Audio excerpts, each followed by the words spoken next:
apart from ignorance and lack of capital, which of course lack of capital has been the biggest thing. Yes. We don't have money, we don't have money. Yeah. What are the other things that you think have been hindering entrepreneurs and entrepreneurship in the country? I associate myself with a microfinance company called Dream Credit. This is our 9th year.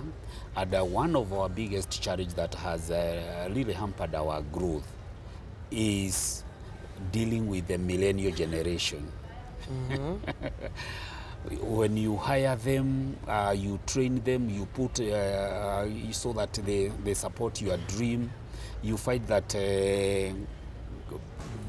very many of them, they fail the test of integrity.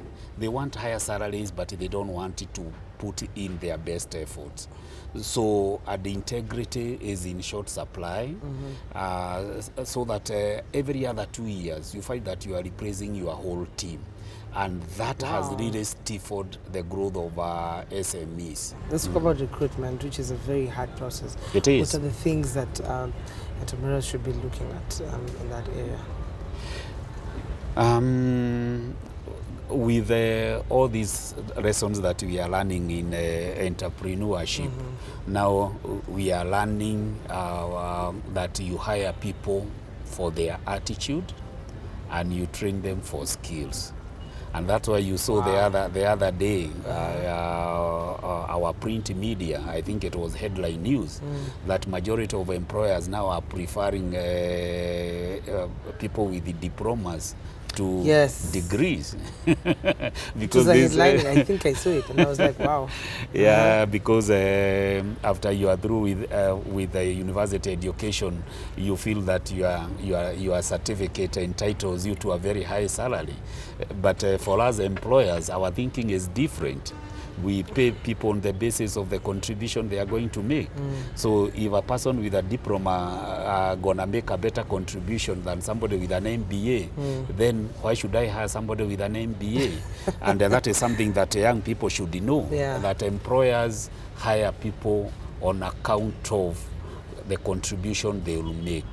It's not, that academic certificate is only good in terms of the initial pre-qualification, the shortlisting, etc., etc. But what happens after you've gotten that job depends on your performance in the workplace. What else is hindering entrepreneurship growth in the country? We still have a big challenge with non-tariff barriers. Corruption. Corruption at the toll stations, on our highways.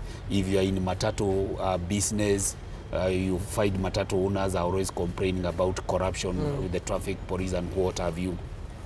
Corruption is a major hindrance to enterprise development in Kenya, because we know in our country, just like in any other economy, the government is the largest buyer of goods and services. And if the government is the largest buyer of goods and services in an economy, and when it comes to doing business, procuring with the government, you can't get a tender without paying a bribe, then it stifles growth. And I would really urge our president, if he's really going to succeed in one of his 4 big agenda on job creation, he's got to tackle corruption. That is going that is going to immortalize his legacy if we have a very serious dent on corruption.